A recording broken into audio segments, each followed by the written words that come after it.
বাংলাদেশের ৬৮% ড্রাইভাররা কানে কম শোনে। এটি একটি জাতীয় সমস্যা। সাম্প্রতিক একটি জরিপে দেখা গেছে বাংলাদেশের প্রায় ১/৩ মানুষ কোনো না কোনো মাত্রায় শ্রবণ সমস্যায় ভুগছেন। মানুষের কানে শোনা শব্দের স্বাভাবিক মাত্রা ৪০ থেকে ৫০ ডেসিবল। বিশ্ব স্বাস্থ্য সংস্থা বলছে ১২০ ডেসিবল শব্দের এক্সপোজারও শ্রবণ শক্তি হ্রাসের কারণ হতে পারে, যেখানে বাংলাদেশের বিভাগীয় শহরগুলোতে শব্দের গড় মাত্রা ১৩২ ডেসিবল। সুপ্রিয় দর্শক, নেটিজেন ভার্সেস সিটিজেন অনুষ্ঠানে সবাইকে স্বাগত জানাচ্ছি। আমি আব্দুল্লাহ হীরা। অনুষ্ঠানটি নিবেদন করছে রেডি ডিটারজেন্ট পাউডার। বাংলাদেশে ট্রাফিকের শব্দ ও দূষণ এখন দৈনন্দিন জীবনের একটি অংশ হয়ে উঠেছে। ব্যস্ত রাস্তাগুলো, হর্ন বাজানো এবং যানবাহনের অবিরাম চলাচল পরিবেশকে অস্থির করে তোলে। রাজধানীর কিছু এলাকা যেমন পল্টন, শাহবাগ, ফার্মগেট, মতিঝিল এবং রামপুরা সহ আরও কিছু অঞ্চলে শব্দদূষণ ব্যাপকভাবে বৃদ্ধি পেয়েছে। বিশেষত যানবাহনের হর্ন, নির্মাণ কাজ, কলকারখানার শব্দ এবং সিগন্যালগুলোতে একই সঙ্গে বহু গাড়ির হর্ন বাজানোর কারণে এসব এলাকায় শব্দদূষণের পরিমাণ বাড়ছে। আমরা সবাই ট্রাফিক জ্যামের বিষয়ে জানি, তবে বেশিরভাগ মানুষ জানে না যে এটি ড্রাইভারদের জন্য কতটা স্বাস্থ্যগত ঝুঁকি তৈরি করছে। একটি উদ্বেগজনক পরিসংখ্যান অনুযায়ী বাংলাদেশে ৬৮% ড্রাইভার কানের সমস্যায় ভুগছেন, যেগুলো মূলত শব্দ দূষণের কারণে। উচ্চ শব্দের প্রভাবে তাদের শ্রবণ শক্তি ক্ষতিগ্রস্ত হচ্ছে, যা শুধু তাদের শারীরিক স্বাস্থ্যের জন্য নয়, পুরো পরিবহন ব্যবস্থার জন্যও ঝুঁকির কারণ হতে পারে। বাংলাদেশ সড়ক পরিবহন কর্তৃপক্ষ এর তথ্য অনুযায়ী ২০২৪ সালে দেশে মোট ৬২,৬০,৭৬৮টি যানবাহন নিবন্ধিত ছিল। এর মধ্যে bus, minibus, truck, covered van, cargo van ও ট্যাঙ্কারের সংখ্যা ছিল ৩,০৪,৬৫৪টি। তবে এই সংখ্যাগুলোতে কিছু পুরনো ও মেয়াদোত্তীর্ণ যানবাহন অন্তর্ভুক্ত রয়েছে, যা সড়কে চলাচলের জন্য অনুপযোগী। উদাহরণস্বরূপ ২০ বছরের বেশি পুরনো বাস ও মিনিবাসের সংখ্যা প্রায় ২৮,৭৬১টি এবং ২৫ বছরের বেশি পুরনো ট্রাক, কাভার্ড ভ্যান ও ট্যাঙ্কারের সংখ্যা প্রায় ৪৬,৪৮১টি। এছাড়া ২০২৪ সালে গাড়ির নিবন্ধন কমেছে ১৫%, যা ১০ বছরের সর্বনিম্ন। এই সময়ে bus, minibus, truck, mini truck, autorickshaw, tanker, tractor ও মোটরসাইকেলের বাজারে উল্লেখযোগ্য হ্রাস দেখা গেছে। ২১ জানুয়ারি আগারগাঁওয়ে পরিবেশ অধিদপ্তরে পলিথিন শপিং ব্যাগের ব্যবহার বন্ধের উদ্যোগে স্বেচ্ছাসেবকদের সনদপত্র বিতরণ অনুষ্ঠানে পরিবেশ, বন ও জলবায়ু পরিবর্তন বিষয়ক উপদেষ্টা সৈয়দা রিজওয়ানা হাসান জানান, দেশের ৬৮% বাস ও ট্রাক চালক কানে শোনেন না। পরিবেশ উপদেষ্টা বলেন, বাংলাদেশ শব্দ ও বায়ু দূষণে বিশ্বের শীর্ষ স্থানে রয়েছে এবং এই দূষণের কারণে দেশের বেশিরভাগ বাস ও ট্রাক চালক কানে শোনার সমস্যায় ভুগছেন। ড্রাইভারদের কানের সমস্যার মূল কারণ হলো শহর অঞ্চলে শব্দ দূষণের বৃদ্ধি। ঢাকা সহ বড় শহরগুলোর সড়কে যানবাহনের সংখ্যাও অত্যাধিক বৃদ্ধি পাওয়ার সাথে সাথে হর্ন বাজানোর শব্দে পরিবেশে এক অবিরাম গোলমাল তৈরি হয়, যা যেসব মানুষ দীর্ঘ সময় সড়কে কাটান, বিশেষত ড্রাইভারদের ওপর খারাপ প্রভাব ফেলে। উচ্চ শব্দের প্রতি দীর্ঘমেয়াদী এক্সপোজার কানের অভ্যন্তরের অঙ্গগুলোর ওপর চাপ সৃষ্টি করে, যার ফলে শ্রবণ শক্তি কমে যেতে পারে বা কানে অন্য সমস্যার সৃষ্টি হতে পারে। বেশিরভাগ ড্রাইভারই এই দীর্ঘমেয়াদী এক্সপোজারের প্রভাব সম্পর্কে জানেন না, কারণ এর লক্ষণগুলি ধীরে ধীরে প্রকাশিত হয়। গবেষণায় দেখা গেছে, যারা প্রায় প্রতিদিন ঘন্টার পর ঘন্টা ট্রাফিক জ্যামের মধ্যে থাকেন বা দীর্ঘ ভ্রমণ করেন, তারা এই সমস্যার সম্মুখীন হচ্ছেন। শব্দ দূষণের পাশাপাশি রাস্তায় যানবাহনের বিশাল সংখ্যা ড্রাইভারদের জন্য কানের সমস্যার সৃষ্টি করছে, কারণ তার দীর্ঘ সময় ধরে এই শব্দের প্রভাবে থাকেন। এর ফলে কানের প্রাকৃতিক প্রতিরোধ ক্ষমতা দুর্বল হয়ে পড়ে এবং একসময় স্থায়ী শ্রবণ ক্ষতি হতে পারে। এছাড়া ড্রাইভারদের মধ্যে কানের সুরক্ষার জন্য কোনো উপকরণের অভাবও এই সমস্যাকে আরও বাড়িয়ে তোলে। যদিও এটি একটি ছোট বিষয় মনে হতে পারে, তবে দীর্ঘ সময় ধরে উচ্চ শব্দের প্রভাবে কানের উপর যে ক্ষতি হয় তা অপরিবর্তনীয় হতে পারে। উচ্চ শব্দের দীর্ঘমেয়াদী প্রভাব শুধুমাত্র শ্রবণ শক্তি ক্ষতি হয় না, অনেক ড্রাইভারই দেখতে পান না যে অবিরাম হর্নের আওয়াজ এবং ইঞ্জিনের শব্দ তাদের মানসিক চাপ সৃষ্টি করে, যা উদ্বেগ এবং বিরক্তির মতো মানসিক সমস্যা সৃষ্টি করতে পারে। দীর্ঘ সময় ধরে উচ্চ শব্দের প্রভাবে মস্তিষ্কে চাপ বৃদ্ধি পায়, যার ফলে ড্রাইভারদের রাস্তায় মনোযোগী হওয়া কঠিন হয়ে পড়ে। শুধুমাত্র মানসিক চাপই নয়, শারীরিক প্রভাবও রয়েছে। প্রভাবিত ড্রাইভাররা কানে ব্যথা, মাথা ঘোরা বা কানে ভারী অনুভূতি অনুভব করতে পারেন, যা তাদের নিরাপদভাবে গাড়ি চালানোর দক্ষতায় সমস্যা সৃষ্টি করে। গুরুতর ক্ষেত্রে তারা ভারসাম্যহীনতা বা মাথা ঘোরানোর মতো সমস্যা অনুভব করতে পারেন, যা অভ্যন্তরীণ কানের ক্ষতির কারণ হতে পারে।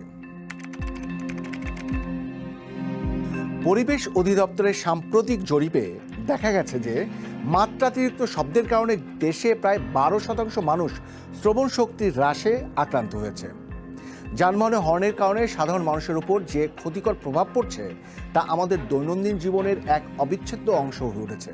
যখন আমরা রাস্তায় চলাচল করি তখন প্রায় প্রতিটি যানবাহনের হর্নের আওয়াজে আমাদের কানে ও মনোজগতের মধ্যে একটি অস্বস্তি সৃষ্টি হয়। বিশেষত শহরের ব্যস্ত সড়কগুলোতে এই সমস্যা আরও প্রকট। উচ্চ শব্দের কারণে সাধারণ মানুষ শারীরিক এবং মানসিকভাবে ক্ষতিগ্রস্ত হচ্ছেন। প্রথমত, উচ্চ শব্দে দীর্ঘ সময় ধরে এক্সপোজড থাকার ফলে শ্রবণ শক্তি হ্রাস পেতে পারে। এর ফলে কানে ব্যথা, শোনার সমস্যা এবং কানের ঝনঝন শব্দ শোনা। শুধু তাই নয়, এই শব্দের প্রভাবে মানসিক চাপ বৃদ্ধি পায়, যা উদ্বেগ, তীব্র রাগ এবং মনোযোগের ঘাটতি তৈরি করতে পারে। অন্যদিকে ঘুমের সমস্যাও একটি বড় সমস্যা। রাতে শান্ত পরিবেশে উচ্চ হর্নের শব্দে ঘুমে বাধা সৃষ্টি করে। এটা পরিষ্কার যে ড্রাইভারদের কানের স্বাস্থ্য শুধু তাদের নিজস্ব সমস্যা নয়, এটি একটি জাতীয় সমস্যা। যখন কেউ দীর্ঘ সময় ধরে শব্দের মধ্যে থাকে তখন তার স্বাস্থ্য ঝুঁকি বাড়ে এবং এর প্রভাব সবার উপরই পড়ে। শব্দ দূষণ প্রতিরোধে 2006 সালে বিধিমালা প্রণয়ন করা হলেও তা কেবল কাগজে রয়েছে। হাসপাতাল, শিক্ষা প্রতিষ্ঠান, উপাসনালয় ও আবাসিক এলাকায় হর্ন বাজানো এবং মাইকিং করা আইনত নিষিদ্ধ, তবে এই আইন কার্যকর করা হয় না। শব্দ দূষণ প্রতিরোধে যুক্তরাষ্ট্রের centre for hearing and communication 1996 সাল থেকে শব্দ সচেতনতা দিবস পালন করছে, আর বাংলাদেশে এটি 2003 সাল থেকে বেসরকারিভাবে উদযাপিত হয়ে আসছে। এই পরিস্থিতিতে সরকারের ভূমিকা অপরিহার্য। আজকের আলোচনায় আমরা এই সমস্যার কারণ, এর প্রভাব এবং সর্বোপরি সম্ভাব্য সমাধান সম্পর্কে বিস্তারিত আলোচনা করব। দর্শক, এ বিষয়ে আলোচনা করতে যুক্ত হয়েছেন নেটিজেন হিসেবে পরিবেশ কর্মী নজির আহমেদ সিমাব এবং সিটিজেন হিসেবে আছেন চট্টগ্রাম সাউদার্ন মেডিকেল কলেজ হাসপাতালের নাক, কান, গলা বিভাগের বিভাগীয় প্রধান অধ্যাপক ডাক্তার ধনঞ্জয় মজুমদার। দুজনকে স্বাগত জানাচ্ছি। আমি শুরুতেই যেতে চাই সিমাব, যিনি মানে নেটিজেন হিসেবে আমাদের সঙ্গে যুক্ত আছেন, তার কাছে কি তথ্য রয়েছে যে আমরা এই প্রতিবেদন দেখালাম, যেটি অনেক কিছু মিন করছে যে আমাদের শ্রবণ শক্তি দিনকে দিন কমছে। বিশেষ করে একটা পরিসংখ্যান বলছে যে 68% বেশি বলা যায় যে ড্রাইভাররা কানে শুনছে না। মানে এটা আসলে আপনার কাছে কি আছে?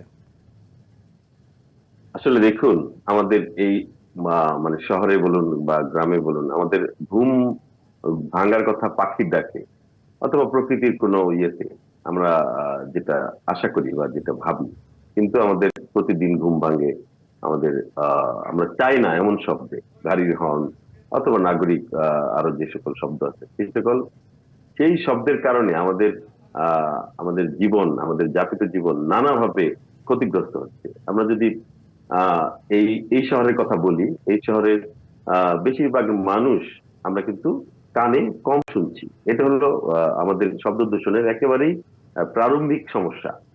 আমাদের কিন্তু আপনারা জানেন, সবাই জানি, আমাদের কিন্তু আইন আছে, বিধান আছে, কিন্তু সেগুলির প্রপার প্রয়োগ নাই। আমি যতটুকু জানি, এই শব্দ দূষণ, বিশেষ করে হর্ন বাজানোর জন্য আমাদের দেশে যে আইন আছে, এটা 1 থেকে 6 মাসের কারাদণ্ড, 5 থেকে 10,000 টাকা জরিমানা। আইনটা কি কাদের জন্য প্রযোজ্য? আইনটা হলো যারা হর্ন বাজাবে তাদেরকে এই জরিমানা করা যাবে। সেটা কি আইনের প্রয়োগটা আমরা দেখছি? মানে আমরা তো মনেই করতে পারছি না। না, মনে করতে পারবেন না, কারণ এই আইনের কখনোই প্রয়োগই হয় না। এই প্রতিবার আমাদের ঢাকঢোল পিটিয়ে এরকম বলা হয় যে এটা নীরব এলাকা, শব্দ দূষণ মুক্ত এলাকা। আপনি খেয়াল করলেই দেখবেন প্রত্যেকটা হাসপাতাল, স্কুলের ডানে বায়ে কিন্তু সাইনবোর্ড আছে হর্ন বাজানো যাবে না, নীরব এলাকা, নানা রকম ভাবে সাইনবোর্ড আছে। কিন্তু সেই আহ, এই আইনটা ভাঙলে যে দণ্ড হবে এটা বেশিরভাগ ড্রাইভাররাও জানে না, অনেকেই জানে না, নাগরিকরাও সচেতন না। সুতরাং আমাদের এটা এই দুই ভাবে করতে হবে। একটা হচ্ছে না, আমাদের নাগরিকদেরকে, আমাদের মানুষদেরকে, আমাদের সবাইকে সচেতন হইতে হবে। আর হচ্ছে এই আইনটাকে প্রপারলি প্রয়োগ করতে হবে। না, একটু আমাদের জানতে দেশে চাই নজির আহমেদ সীমা, যদি এমনি বাস্তবতা চিন্তা করি, ঢাকার যে ক্রাউড, ঢাকায় যেভাবে গাড়ি এগুলো অগুছানোভাবে চালানো হয়, অগুছানোভাবে স্ট্যান্ডিং করা হয়, বা পারাপার, যাত্রী পারাপার, মানুষ পারাপার, সেইটা কি আসলে হর্ন ছাড়া নিরাপদে যানবাহন চালানো সম্ভব? আহ, অসম্ভব না, তবে কঠিন। আপনি যেটা বলছেন যে আসলে এটা কিন্তু দোষটা এক পক্ষের না, মানে ধরেন গাড়ি যে চালাচ্ছে এক্স্যাক্টলি। ড্রাইভার, তার একার দোষ না। আপনি একটা পরিসংখ্যান যদি দেন যে বাংলাদেশকে শব্দ দূষণের শীর্ষে থাকা দেশ বলা হয়, মানে এইটাই কি পরিসংখ্যান বলছে, নাকি আমরা যে তথ্যটা সামনে আনছি সেটার মধ্যে একটা আরো একটু কারেকশন করা যায়? না না, কারেকশন করতে হবে না। আমাদের দুর্ভাগ্যজনক ভাবে আমরা এই অনেক কিছুতে মানে খারাপ দিক থেকে চ্যাম্পিয়ন। তার মধ্যে ওকে। হচ্ছে শব্দ দূষণ অন্যতম। ঠিক আছে, আমাদের 2018 সালে এরকম মানে আইন করা হলো যে আমরা প্রথমে পাইলট প্রকল্প করে সচিবালয়ের আশপাশটা শব্দ দূষণ মুক্ত করব। কিন্তু ওই পর্যন্তই, তারপরে আর এটার কোনো কোনো অগ্রগতি নাই। তারপরে দেখেন আমাদের আমাদের শহরের যে বাস্তবতা, আমাদের যে পরিমাণ ট্রাফিক থাকার কথা ছিল তার অনেক বেশি ট্রাফিক। তারপরে আরেকটা বিশেষ বিষয় আমি সবাইকে দৃষ্টি আকর্ষণ করতে চাই। আপনি খেয়াল করবেন যে এই একটু দামি গাড়ি অথবা যার একটু বেশি টাকা পয়সা আছে, সে তার গাড়িতে এমন একটা হর্ন লাগাবে যেটা হচ্ছে যে হাইড্রোলিক মানে হর্নের যাতে করে মতন হর্নের মধ্য দিয়ে একটা আতঙ্ক তৈরি হয়ে যায় রাস্তায়। একদম একদম এই আতঙ্ক তৈরি হবে। এবং আমার মনে হয় যে মানে আমি বুঝি না এটাতে কি তার কি আভিজাত্য মানে এই প্রকাশ পায় হর্নটা ব্যবহারের নাকি। মানে কারো কারো হয়তো বৈধতা থাকতে পারে, কিন্তু এই হর্নটা যে ব্যবহার করছে, এটা আমদানি কিভাবে হচ্ছে, সেটা না না লাগানোর যারা কা- লাগাচ্ছে, যারা যারা টেকনিক্যাল পিপল আছে, তাদের ব্যাপারেও তো একটা শাস্তিযোগ্য অপরাধ হলে তো সবাই সতর্ক থাকতে পারে। মজার ব্যাপার হলো কারোরই লাগানোর অধিকার অধিকার নাই। হাইড্রোলিক হর্ন বাজানো নিষিদ্ধ, লাগানো নিষিদ্ধ। আপনি ঠিক ধরেছেন যে এক্স্যাক্টলি। হচ্ছে এই হর্নটা তাহলে আসে কি করে। আমরা কিন্তু উৎসে কখনো মানে খুঁজতে যাই না। এই হর্নটা আমদানি নিষিদ্ধ করলে আমরা কিন্তু এটা উৎপাদন আমরা করি। একটু ডাক্তার ধনঞ্জয় মজুমদার আপনার কাছে আসি, মানে একটু থামাতে চাই নজির আহমেদ। ধনঞ্জয় মজুমদার তো শুনছিলেন যে কথাগুলো হ্যাঁ, নজির আহমেদ শুনছিলাম। তিনি নেটিজেনের জায়গা থেকে বলছিলেন। আপনার কাছে একটু জানতে চাই যে এটাও তো মনে হতে পারে, ধরেন একদিকে যে এত বেশি শব্দ দূষণ হচ্ছে, কানের শ্রবণ ক্ষমতা কমছে, সেইটার কারণে কি আবার শব্দ দূষণের মানে প্রয়োজনীয়তা বাড়ছে, লাইক হর্ন বেশি দেওয়ার প্রয়োজন হচ্ছে, মানুষ শুনছে না, সরছে না, মানে এটা কি কোনো কারণ না হতে পারে? না, শুনেন, আসলে এটা একটা গ্লোবাল সমস্যা। কিন্তু এটা যে আমাদের দেশেই শুধু যে শব্দ দূষণের এই আমরা কবলিত তা কিন্তু না। ডব্লিউএইচও বলছে যে সারা পৃথিবীতে 420 মিলিয়ন পিপল, মানুষ শব্দ দূষণের শিকার। এর 16% হচ্ছে আমাদের বাংলাদেশে, বুঝছেন? তো সুতরাং, এবং আমাদের কিছু কিছু পয়েন্ট, যেমন ঢাকার কথাই যদি আমি বলি, মনে করেন শাহবাগের মোড়, মহাখালী, এগুলিতে মানে শব্দের হিয়ারিং যে লেভেলটা আমরা বলি, যেটাকে বলে ইন্টেন্সিটি বলে, আমরা ডেসিবেলে প্রকাশ করি, সেটার ইন্টেন্সিটি হচ্ছে প্রায় 120। এক এক জায়গায় 120, কোনো জায়গায় 125, কোনো জায়গায় 130, মানে 100-র উপরে, লেভেলটা ওকে। 100-র উপরে। আর আমাদের ক্ষমতা হচ্ছে, কানের ক্ষমতা হচ্ছে ম্যাক্সিমাম 75 ডেসিবেল। এর বেশি হলেই কিন্তু আমরা নয়েজ ইনডিউস হিয়ারিং লস আমাদের হবে। এবং বিভিন্ন গবেষণা দেখা গেছে, বিশেষ করে যারা ট্রাফিক পুলিশ ওনারা কিন্তু এই যেহেতু বেশিক্ষণ বাইরে থাকেন এবং রাস্তার মধ্যে থাকতে হয়, মানে রাস্তার শব্দ মধ্যে দূষণ থাকেন এলাকায়। এবং শব্দ দূষণ এলাকায় থাকেন, ডেইলি যদি ওনারা 8 ঘন্টা এক্সপোজার হন, এবং 8 ঘন্টা এক্সপোজার যদি কনজিকিউটিভ 5 ইয়ার্স উনি যদি এক্সপোজ থাকেন, তাহলে দেখা যায় ওনাদের হিয়ারিং লস হবে। এর মধ্যে মানে তাদের, আপনাদের ডাক্তারের কাছে তাদের যাওয়ার প্রবণতা কেমন? মানে আমরা এটাও কিন্তু খুবই বেশি, অনেক গণমাধ্যমে খবর হিসেবে এসছে যে ট্রাফিক পুলিশটা কানে কম শুনছে, যেটা হ্যাঁ, ড্রাইভারদের কথা ট্রাফিক বলা হলো। পুলিশরা আমাদের কাছে তারা বেশি বা আসে। ড্রাইভাররা ড্রাইভাররা কেমন কিন্তু যাচ্ছে আপনাদের কাছে? আসে, ড্রাইভাররা কিন্তু অত বেশি আসে না। ম্যাক্সিমাম অসচেতন ট্রাফিক থাকার কারণে হয়তো। অসচেতন থাকার কারণে ট্রাফিক পুলিশরা ওনারাই বেশি আসেন এবং ওনাদের লসটাই অনেক বেশি, এবং দেখা গেছে সেটা 64%। একটা গবেষণায় 64-এর মধ্যে আপনার 85% হচ্ছে মাইল্ড, 9% হচ্ছে মডারেট, কিন্তু 6% হচ্ছে সিভিয়ার লস। 6% হচ্ছে সিভিয়ার লস, এবং এই 6%-এর কোনো আপনার ইরিভার্সিবল লস হবে। এটা ওদের রিভার্স করা যাবে না, ওদেরটা রিভার্স করা যায় না, এবং এটা ওদের পার্মানেন্টলি লস হয়ে যায়। এবং কানের যে আমাদের যে হিয়ারিং আমরা দুই ধরনের ডিফেক্ট আছে, একটা বলে আমরা কন্ডাকটিভ টাইপ হিয়ারিং লস, আর একটাকে বলি আমরা সেন্সরি নিউরাল হিয়ারিং লস। এবং সেন্সরি নিউরাল হিয়ারিং লস যেটা ইনার ইয়ারে হয়, কানের তিনটে অংশ, একটা বহির অংশ, একটা মানে মিডল ইয়ার, একটা ইনার ইয়ারে হয়, এবং সরাসরি এই শব্দটা যেটা 85 ডেসিবেলের উপরে সরাসরি আমাদের যে হেয়ার সেলগুলি আছে, যে সেলগুলি আমাদের এই যে শব্দটা রিসিভ করে, ওটাকে সরাসরি ডিস্ট্রাকশন করে। এগুলো কি যার ফলে রিকভারি চান্স থাকে নাকি এগুলো ড্যামেজ হয়ে গেলে রিকভারি করার চান্স থাকে? ওই 6%-এর একদম ইরিভার্সিবল, কোনো রিকভারি হবে না, ওটা রিকভারি হবে না। ওকে, ওটা আমরা পার্মানেন্টলি। একটু আবার নজিব আহমেদ সিমাব, আপনি তো শুনছিলেন যে ডাক্তার ধনঞ্জয় মজুমদার যে বিষয়গুলো তুলে ধরছিলেন, আপনার কাছে একটু যেটা বলতে চাই, একদম ডাইরেক্টলি বলতে চাই যে এইটা আসলে কোন দিকে, মানে আমরা কিভাবে এটাকে কমাতে পারি? শব্দ দূষণটাকে কি, মানে যে অর্থে কমানো প্রয়োজন সেটা কি কি হতে পারে?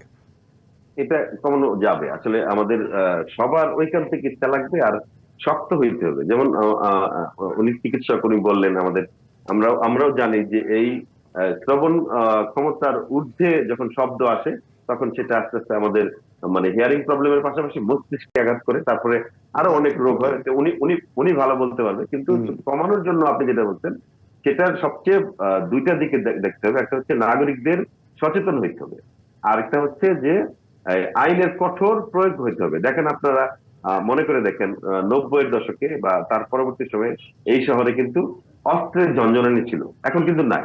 কারণ অস্ত্র আইনটা ঠিকঠাক মতো প্রয়োগ হয়েছে এই দেশে, ঠিক আছে? ঠিক আপনি দেখেন আমাদের এই হর্ন দেওয়ার কারণে কোনোদিন কারো কোনো জরিমানা হয় নাই। হর্ন দেওয়ার কারণে কোনোদিন কাউকে জেলে যেতে হয়। মানে জরিমানা, যদি আমরা বলি জরিমানা কি পরিমাণটা অনেক বেশি থাকলে এটার ভয় বাড়তো, বা এবং প্রয়োগটা যদি নিশ্চিত হতো? প্রয়োগটা নিশ্চিত হতে হবে, প্রয়োগটা নিশ্চিত হওয়া জরুরি। আপনি খুব খেয়াল করে দেখবেন ঢাকা শহরে এই মুহূর্তে আপনি হেলমেট ছাড়া কিন্তু লোকজন বাইক চালায় না, কিন্তু আগে এক্স্যাক্টলি, কিন্তু সবাই চালায়। হেলমেট পরার প্রতি বেশ সচেতন। কারণ কি বলেন? শুধু কি সচেতনতা না, ট্রাফিক পুলিশ দীর্ঘ সময় ধরে হেলমেট ছাড়া গাড়ি দেখলেই আটকাইতো এবং মামলা করতো। আমরা একটু নজির আহমেদ, আমরা যদি একটু জানতে চাই, এরকম করার কি কোনো সুযোগ আছে যে যে পরিবহন মানে যতবার হর্ন দিবে সেটার একটা রিডিং থাকবে ওই পরিবহন ব্যবস্থায়, তাহলে যে কেউ ট্রাফিক পুলিশ ওই রিডিং দেখে তাকে ফাইন করবে?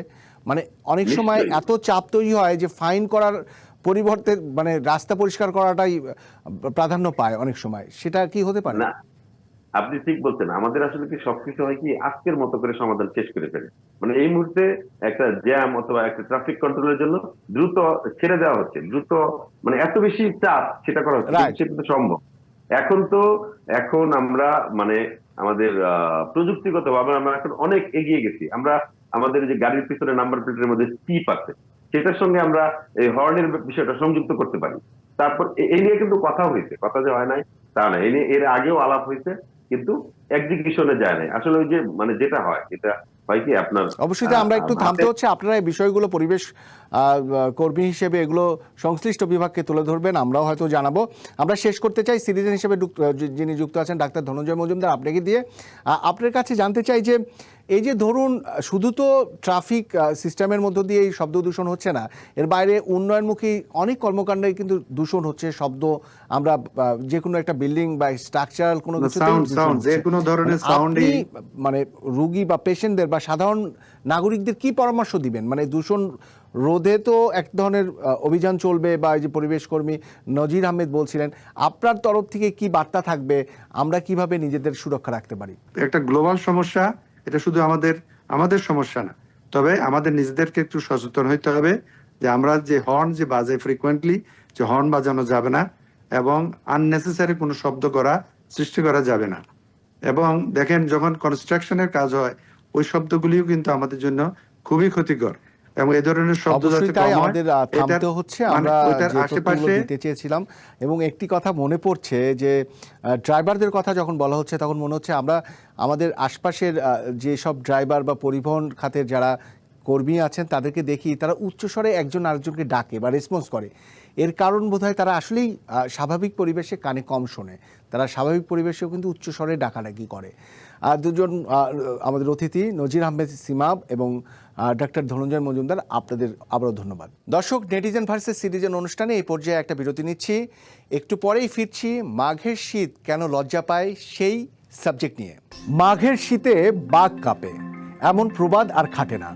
মাঘ মাসে শীত এখন লজ্জা পায়, মহানগরের মানুষের গরম কাপড় খুঁজতে হয় না। তাহলে শীতকালের হলোটা কি? অসুস্থ হয়ে পড়ছে না তো? ভ্রমণ পিপাসু মানুষদের জন্য দুঃসংবাদ। ছোটবেলার কথা মনে পড়ে? শীতকাল এলে নানা বাড়ি অথবা দাদা বাড়ি বেড়ানো, শীতের মৌসুমে কম্বল মুড়ি দিয়ে চায়ের কাপ হাতে নিয়ে বসে থাকা সেই মধুর সময়গুলো কি সত্যি হারিয়ে যাচ্ছে? বাংলাদেশের প্রেক্ষাপটে শীত একসময় ডিসেম্বর থেকে ফেব্রুয়ারি পর্যন্ত থাকতো, কিন্তু এখন শীতের সময়কাল ধীরে ধীরে ছোট হয়ে আসছে। এর পেছনের কারণ জলবায়ু পরিবর্তনে বৈশ্বিক উষ্ণতা। বিশ্বের মোট কার্বন নিঃসরণের মধ্যে চীন 29.18%, যুক্তরাষ্ট্র 14.02%, ভারত 7.09%, রাশিয়া 4.65% এবং জাপান 3.47% নিঃসরণ করে থাকে। বাংলাদেশের কার্বন নিঃসরণের হার 0.21%। তবে এদেশের জন্য এর প্রভাব মারাত্মক। কার্বন নিঃসরণের কারণে পৃথিবী উত্তপ্ত হয়ে উঠছে। 1850 থেকে 2000 সালের মধ্যে উষ্ণতা 1.5 ডিগ্রি সেলসিয়াস বেড়েছে। কার্বন নিঃসরণ যদি নিয়ন্ত্রণ না করা হয় তবে 2050 সালে তাপমাত্রা 1.4 ডিগ্রি সেলসিয়াস এবং 2100 সালে 2.4 ডিগ্রি সেলসিয়াস বৃদ্ধি পেতে পারে, যা মানব সভ্যতার জন্য একটি বিপজ্জনক হুমকি। পরিসংখ্যানের দিকে তাকালে দেখা যায় গত 50 বছরে বাংলাদেশের শীতের তাপমাত্রা ধীরে ধীরে বাড়ছে। 2023 সালের জানুয়ারিতে দেশের বিভিন্ন স্থানে সর্বনিম্ন তাপমাত্রা ছিল 10 ডিগ্রি সেলসিয়াস, কিন্তু গত 30 বছর আগেও একই সময়ে তাপমাত্রা 6 থেকে 7 ডিগ্রিতে নেমে আসতো। শীতকালকে অসুস্থ করছে জলবায়ু পরিবর্তন। শীতের সময়কাল কমার প্রধান কারণ হলো বৈশ্বিক উষ্ণায়ন। বাতাসে কার্বন বৃদ্ধি, অপরিকল্পিত নগরায়ন, জলাভূমি ভরাট এবং সবুজায়নের অভাবে তাপমাত্রা বাড়ছে। কার্বন ডাই অক্সাইড ও অন্যান্য গ্রিনহাউস গ্যাসের নিঃসরণে পৃথিবীর তাপমাত্রা বাড়ছে, যা শীতের সময়কাল ও শীতের তীব্রতা কমিয়ে দিচ্ছে। পাশাপাশি আবহাওয়ার প্যাটার্নে পরিবর্তন, যেমন বঙ্গোপসাগরে লঘুচাপ ও ঘূর্ণিঝড়ের প্রভাব, শীতের আগমন ও স্থায়িত্বকে দেরি করাচ্ছে। এই কারণগুলো মিলে শীতকাল কম হওয়া ও শীতের অনুভূতি দুর্বল হতে পারে। কেনেথ কঙ্কেলের গবেষণায় দেখা গেছে যুক্তরাষ্ট্রে 1895 থেকে 2000 সালের মধ্যে শীতের সময়কাল কমেছে। 100 বছর আগের তুলনায় শীতের তুষারপাত প্রায় 1 মাস পরে শুরু হচ্ছে এবং 1971 থেকে 1980 সালের তুলনায় 2007 থেকে 2016 সাল এ সময় 1 সপ্তাহ পিছিয়েছে। বৈশ্বিক উষ্ণায়নকেই এই পরিবর্তনের কারণ হিসেবে চিহ্নিত করা হয়েছে। জলবায়ু পরিবর্তনের প্রভাব বিশ্বব্যাপী তাপমাত্রা বৃদ্ধির ফলে বাংলাদেশের শীত মৌসুমে উল্লেখযোগ্য পরিবর্তন এসেছে। গবেষণায় দেখা গেছে পৃথিবীর গড় তাপমাত্রা প্রতি দশকে 0.2 ডিগ্রি সেলসিয়াস বৃদ্ধি পাচ্ছে। এর ফলে শীতের সময়কাল ছোট হয়ে আসছে। একটি গবেষণায় দেখা গেছে গত 100 বছরে বিশ্বের শীত মৌসুমের দৈর্ঘ্য গড়ে 22 দিন কমে এসেছে। শীতকালে সাধারণত বাতাস ভূমি থেকে সাগরের দিকে যায়, কিন্তু ওয়েস্টার্ন ডিস্টারবেন্স এ প্রক্রিয়াকে বাধাগ্রস্ত করছে, যার ফলে শীতকাল স্বাভাবিকভাবে হতে পারছে না। পাশাপাশি কুয়াশা বেল্টের উপস্থিতির কারণে শীতের প্রভাব কমে যাচ্ছে। কুয়াশা বেল্ট উপরের দিকে ঢেকে রাখায় ও শহর ও লোকাল অঞ্চল থেকে নির্গত গরম বাতাস উপরে যেতে পারে না, ফলে এটি হিট ডোমের মতো কাজ করে এবং শক্তিশালী শৈত্যপ্রবাহ তৈরি হতে বাধা দেয়। এ কারণেই এবছর শীত তুলনামূলকভাবে কম অনুভূত হয়েছে। বাংলাদেশের শীতকাল সাধারণত পৌষ, মাঘ, ডিসেম্বর থেকে ফেব্রুয়ারি 2 মাস। তবে আবহাওয়া অধিদপ্তর 3 মাসকে শীতকাল হিসেবে মনে করে।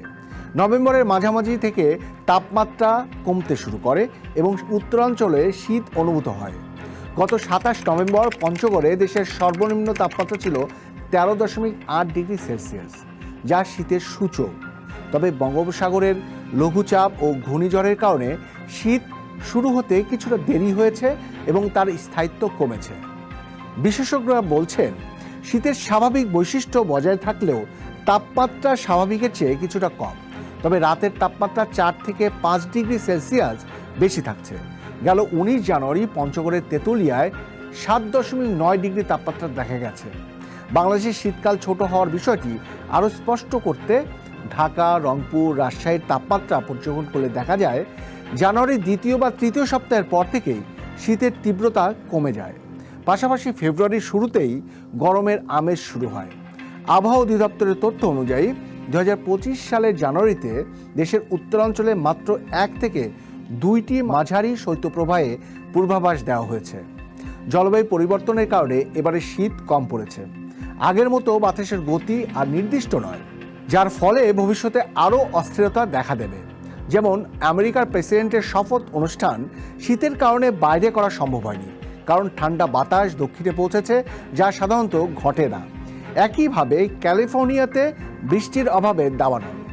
বিশেষজ্ঞরা জানান, বাংলাদেশের ঋতুর তাপমাত্রা, বাতাসের গতি এবং জলীয় বাষ্পের পরিবর্তন হবে।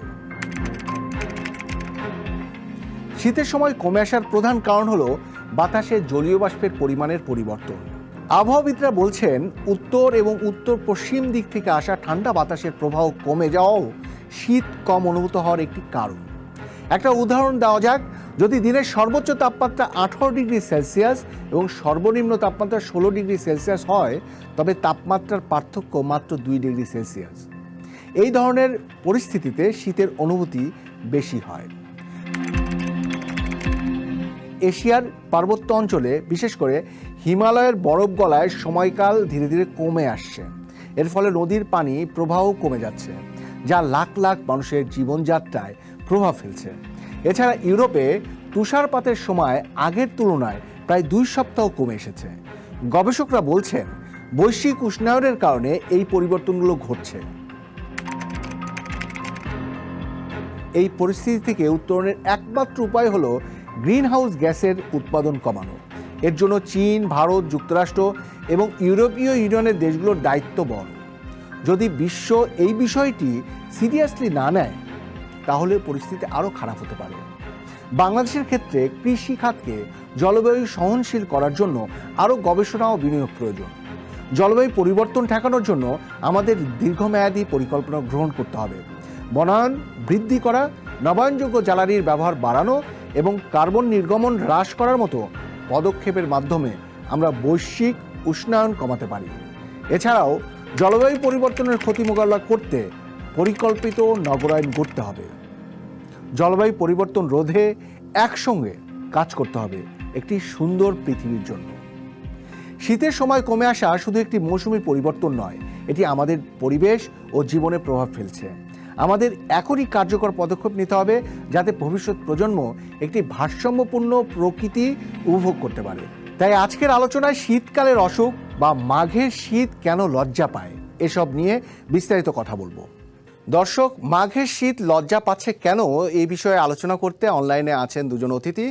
আমরা একজন নেটিজেন হিসেবে আমরা প্রেজেন্ট করতে চাই, যিনি প্রকৃতি বিষয়ক সংগঠক ও কলামিস্ট অধ্যাপক ডক্টর তুহিন ওয়াদুদ, এবং সিটিজেন হিসেবে আমাদের সঙ্গে যুক্ত আছেন আবহাওয়া অধিদপ্তরের উপপরিচালক মোহাম্মদ আব্দুর রহমান খান। দুজনকে স্বাগত জানাই আজকের এই আয়োজনে।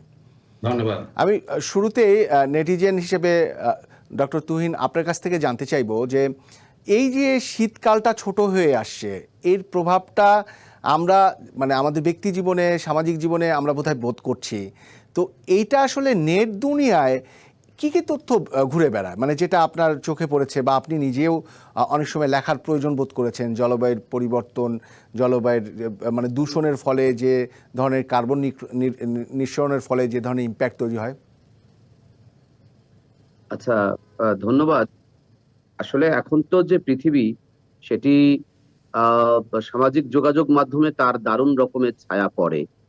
আমরা যদি শীতের যে বাস্তবতাটা, আমরা তো ধরুন সামাজিক যোগাযোগ মাধ্যমে জানতে পারলাম।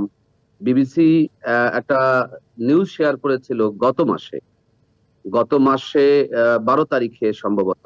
সেখানে বলা হয়েছে, আবহাওয়া অধিদপ্তরের সূত্রে বলা হয়েছে যে এবছর 12টি শৈত্যপ্রবাহ দেখা দেবে এবং শিলাবৃষ্টিরও আশঙ্কার কথা বলা হয়েছে। তো সেই হিসেবে মানুষের মধ্যে একটা শীত হবে, শীতের প্রকোপ বাড়বে, এরকম একটা ধারণা তৈরি হয়েছিল। রবীন্দ্রনাথ ঠাকুর কবিতায় লিখেছেন ছোট নদীর কথা, যে বৈশাখ মাসে তার হাঁটু জল থাকে। অর্থাৎ এক্স্যাক্টলি। ছোট নদীতেই বৈশাখ মাসে হাঁটু জল থাকে, কিন্তু এখন বড় নদীতেও হাঁটু জল থাকে না। তো বা এই কোথাও কোথাও জলই বাস্তবতায় থাকে না, মানে ব্যাপারটা এরকম। জলই থাকে না। তো সে কারণে আমরা যেটা দেখি যে এই পরিবর্তনটা এসেছে, আমরা শুধু যে শীতকালের পরিবর্তন দেখি তা নয়, আমরা বর্ষা মৌসুমের পরিবর্তনটাও দেখি। আমাদের যে ঋতু বৈচিত্র্য, ষড়ঋতুর বাংলাদেশ, এই ষড়ঋতুর বাংলাদেশে কিন্তু আর আগের মতো করে খুঁজে পাওয়া যায় না। আপনি সেটা শীতই হোক, বসন্ত হোক, যে ঋতুর কথাই বলি না কেন, একটা ভীষণ রকমের পরিবর্তন সাধিত হয়েছে। আমরা যদি পুরো বিশ্ব ব্রহ্মাণ্ডের কথা বলি, সেখানেও একটা পরিবর্তন আছে। সেই পরিবর্তনটা প্রাকৃতিক, এর জন্য মানুষের দায় নেই। কিন্তু এখন বিশ্বজুড়ে যে পরিবর্তন হচ্ছে, এই পরিবর্তনে কিন্তু মানুষের একটা অনেক বড় দায় আছে। কারণ মানুষ কোন রকম আবহাওয়া অধিদপ্তরের উপপরিচালক মোহাম্মদ আব্দুর রহমান খান, তিনি অবশ্যই শুনছিলেন। আপনার কাছে একটু সিটিজেন এন্ডে যদি আপনি জানতে চাই যে আপনারা যে পূর্বাভাসগুলো দিয়ে থাকেন, তো সেই পূর্বাভাস অনুযায়ী আপনারা যদি গত 10 বছরের একটা পরিসংখ্যান গ্রাফ করেন, আসলে কতটা পরিবর্তন আপনারাই পেয়েছেন? ধন্যবাদ। বাংলাদেশ আবহাওয়া অধিদপ্তর থেকে আমরা পূর্বাভাস গত 10 বছর আপনি বলেছেন যে কি পরিবর্তন আমরা পেয়েছি আর কি। আসলে বাংলাদেশ যে ভৌগোলিকগত যে অবস্থান, সেই অবস্থানগত কারণেই কিন্তু আসলে ডিসেম্বর, জানুয়ারি এবং ফেব্রুয়ারি মাস পর্যন্ত কিন্তু আমাদের যে শীতের সিজন আমরা ধরে থাকি আর কি। আসলে প্রতি বছর যে আমাদের যে শীতের যে ট্রেন্ড যেটা, ওই ট্রেন্ড কিন্তু আসলে মাঝে মাঝে কিন্তু, যেমন গত বছর আমার শীত কিন্তু বেশ পড়েছিল ঢাকা সহ সারা দেশে। এই বছর কিন্তু হঠাৎ করে আবার তাপমাত্রা কিন্তু ওইভাবে নামেনি। যেমন তুহিন স্যার বলেছিলেন যে গত আমরা যে ফোরকাস্ট করেছি, ওটা কিন্তু আমাদের 3 মাস ছিল যে শিলাবৃষ্টি সহ, অর্থাৎ জানুয়ারি, ফেব্রুয়ারি এবং মার্চ মাস পর্যন্ত আমরা কিন্তু এক্সটেনশন করেছি 3 মাসের দীর্ঘমেয়াদী পূর্বাভাস এখানে। ওখানে কিন্তু আসলে ফেব্রুয়ারির শেষে এবং মার্চ মাসে কিন্তু অনেক সময় শিলাবৃষ্টি হয়ে থাকে। আর আপনি যে কথা বললেন যে গত 10 বছরে যে শীতের প্রকোপতা কেমন আমরা দেখতে পেয়েছি, আসলে গ্লোবালি কিন্তু একটা ওয়ার্মিং হচ্ছে, এটা ঠিক। এবং গত বছর যেমন বা তার আগের বছর যেমন আমাদের এখানে ছিল এল নিনোর একটা প্রভাব ছিল, এই বছর কিন্তু এল নিনো কেটে কিন্তু আস্তে আস্তে নিউট্রাল পজিশন এখন চলছে, না না নিলের দিকে চলছে।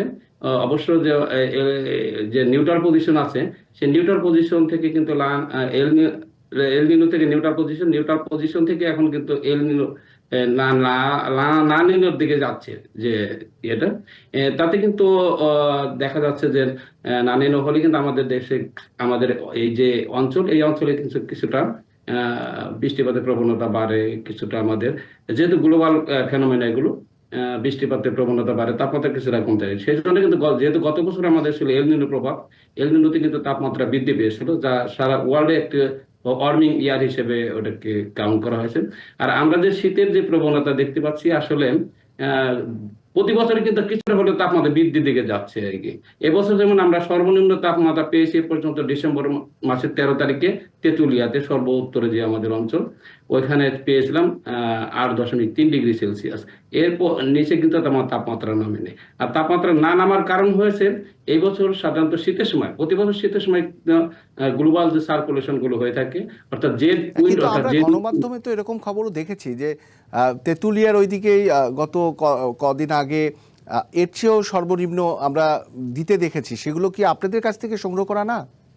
না না, আমাদের যে রেকর্ড, আমাদের যে স্টেশনগুলো থেকে আমরা যেগুলো রেকর্ড করে থাকি, ওইখান থেকে কিন্তু আসলে তেঁতুলিয়াতে আমাদের সর্বনিম্ন তাপমাত্রা এই বছর আমরা পেয়েছি ডিসেম্বর মাসের 13 তারিখে 8.3 ডিগ্রি সেলসিয়াস। এবছর কিন্তু এর নিচে আর তাপমাত্রা নামেনি। যে সিটিজেন হিসেবে যেসব বিষয়ে উদ্বিগ্ন হয়, মানে একটু যদি ক্লিয়ার করতেন। আমরা দেখছিলাম যে নভেম্বরের মাঝামাঝি সময়ে শীতের একটা অনুভূতি আসে, তারপরে সেটা ফেব্রুয়ারির দিকে যে আবার উষ্ণতা তৈরি হয়, মানে সেই স্পেলটা দিন দিন ছোট হয়ে আসছে কিনা, নাকি সেই স্পেলটা ঠেলে অন্যদিকে যাচ্ছে? লাইক আগে নভেম্বরের শুরুতে অনুভূতি হতো শীতের অনুভূতি, তারপরে এটা এখন ডিসেম্বরের শুরুতে হয়, মানে কোন দিকে যাচ্ছে? ধন্যবাদ। আসলে শীত কিন্তু আমাদের দেশে, যেহেতু আমি বললাম ডিসেম্বর এবং জানুয়ারি মাস এবং ফেব্রুয়ারির 15 তারিখ পর্যন্ত আমাদের শীতের প্রকোপতা থাকে, কিন্তু নভেম্বর মাসে, অক্টোবর এবং নভেম্বর মাস থেকে কিন্তু উত্তরবঙ্গে যেসব অঞ্চলগুলো আছে ওইসব অঞ্চলে কিন্তু শীতের প্রকোপতা আস্তে আস্তে শুরু হয়ে যায়। কারণ এই সময় কিন্তু সূর্য আমাদের দক্ষিণ গোলার্ধে চলে যেতে থাকে এবং দিন কিন্তু আস্তে আস্তে ছোট হতে থাকে। সেই জন্য কিন্তু আসলে এবছরও কিন্তু আমাদের নভেম্বর মাসে তাপমাত্রা কিন্তু বেশ কম ছিল, এবং অন্যান্য বছর যে তাপমাত্রা থাকে সাধারণত নভেম্বর মাসে, এবছর ওই ধরনের তাপমাত্রায় আমরা রেকর্ড এবারের করেছি। পূর্বাভাস কি বলছে? মানে এই শীতটা আমরা সারা দেশব্যাপী কেমন, এই কতদিন অনুভবের জায়গায় থাকবে বা শীতের তীব্রতা থাকবে? এখন পর্যন্ত আমাদের যে বিশ্লেষণ, আমরা যে ডাটাগুলো বিশ্লেষণ করেছি, আমাদের যে মডেল আউটপুট গুলো আছে, এখন পর্যন্ত কিন্তু সেই ধরনের তীব্র শীতের আশঙ্কা এখন পর্যন্ত আমরা করছি না, এবং আমাদের ডাটা এবং অ্যানালাইসিস করে আমরা ওগুলো দেখতে পাচ্ছি না আর কি। অর্থাৎ সামনে দেখা যাচ্ছে হয়তো জানুয়ারি মাসের 26, 27, 28 তারিখে কিছুটা তাপমাত্রা কমে যাবে, এর পরবর্তীতে আবার তাপমাত্রা বেড়ে যাওয়ার সম্ভাবনা আছে। তৈন মাহমুদ, আপনি তো একটা শুনছিলেন সিটিজেন হিসেবে আবহাওয়াবিদ বা আবহাওয়া অধিদপ্তরের উপপরিচালক মোহাম্মদ আব্দুর রহমান খান, তিনি তার মতো করে তথ্য দিচ্ছিলেন। আপনার কাছ থেকে যদি স্পেসিফিক আমরা জানতে চাই যে আসলে জলবায়ু পরিবর্তন একটা ব্যাপার, কিন্তু বাংলাদেশের এই যে আমাদের ছোট হয়ে আসছে শীতকালটা বা এই যে পরিবর্তন, সেটার জন্য একদম স্পেসিফিক কাদেরকে দায়ী করা যায়? আসলে স্পেসিফিক দায়ী করাটা তো একটু কঠিন। আমি যেই দৃষ্টিকোণ থেকে কথাগুলো বলছিলাম সেটি একটি সুনির্দিষ্ট জায়গা থেকে বলা।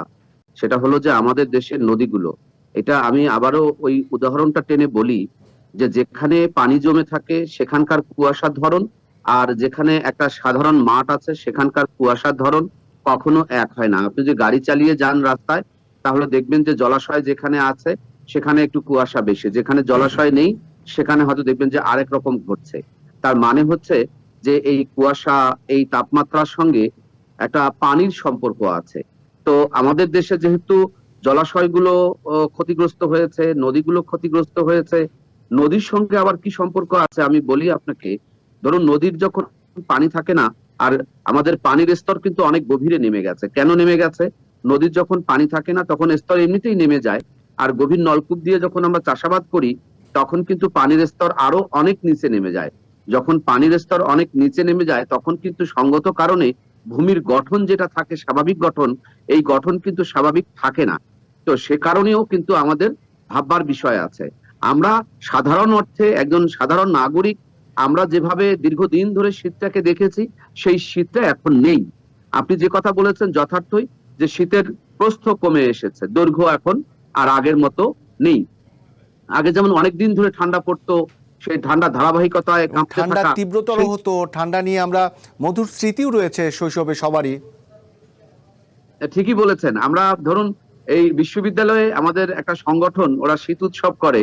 তো শীত উৎসব করে আবার অপেক্ষা করে যে কুয়াশা যেন ঠিক মতো পড়ে। আমরা যেমন কুয়াশা বন্দনা নামে একটা অনুষ্ঠান হবে এই মাঘ মাসে, কিন্তু কুয়াশা থাকবে কিনা এটা কিন্তু বলা কঠিন। তো এই ধরুন পৌষ মাঘ যে শীত, সেই শীত কিন্তু নেই। সেই শীত না থাকাতে এটাতে স্বস্তির কোনো কারণ নেই। স্বস্তির কারণ নেই এই উদ্বেগের কারণে কারণ যে অনেক আমরা আছে। আমরা আবহাওয়াটার একটা স্বাভাবিক বৈশিষ্ট্যটারই প্রতিফলনটা দেখতে চাই, তার ধরনটা দেখতে চাই। যখনই আবহাওয়া বদলে যায়, একবার শীত কমে যাবে, আগে যেমন ছিল যে উনো বর্ষায় দুনো শীত, হ্যাঁ। তো এই এই ধরুন যে এই খনার বচনও কিন্তু আর আগের মতো করে কাজ করে না। ফলে এগুলো সবকিছু মিলে এই যে গত বছরের কথাটা বলি, যে গত বছর যে নোয়াখালী, কুমিল্লা, ব্রাহ্মণবাড়িয়া অঞ্চলে ধরুন যে ভয়াবহ যে বন্যা হলো, যে Exactly. মেঘ স্থির থেকে দীর্ঘ বৃষ্টিপাত হলো, এগুলো কিন্তু একটার সঙ্গে আরেকটা সম্পর্কিত। মানে এক শুধু অঞ্চলের সঙ্গে শীতকালের আরেক অঞ্চল ব্যাখ্যায় গেলে হবে না, সম্পর্কিত। পুরো মানে বার্ষিক যে ঋতু সেটা সব মিলিয়ে একটা প্রভাব তৈরি হয়েছে। ডক্টর তুহিন ওয়াদুদ অবশ্যই যে বিষয়গুলো বলছিলেন, দর্শক অনেকগুলো তথ্য পেয়েছে। আমরা একদম শেষ পর্যায়ে আমরা সিটিজেন হিসেবে আবহাওয়া অধিদপ্তরের উপপরিচালক মোহাম্মদ আব্দুর রহমান খান, তাকে দিয়ে শেষ করতে চাই। আব্দুর রহমান খান, আপনাকে দিয়ে যে বিষয়টি শেষ টানতে চাই এই বিষয়ের উপর, সেটি হলো যে আমি যদি জানতে চাই আগামী 10 বছরের আসলে কি ধরনের পূর্বাভাস নিয়ে আপনারা বসে আছেন বা স্টাডি করছেন? ধন্যবাদ। আসলে আগামী 10 বছর কিন্তু দীর্ঘ সময়। পূর্বাভাস কিন্তু আসলে এত দীর্ঘমেয়াদী পূর্বাভাস আসলে এক্স্যাক্টলি, মানে এটা বলতে দ্বিধা নেই। আপনি যদি একটা তাকান, আপনি যত কাছে জিনিস থাকবো সেই জিনিসটাকে আপনি কিন্তু ক্লিয়ারলি দেখতে পাবেন। সিজন যেটা আমাদের স্যার বলেছেন যে 6টি সিজন আমাদের কিন্তু এখন খুঁজে পাওয়া যায় না, এবং সিজনে কিন্তু শিফট হয়েছে, এটা ঠিক।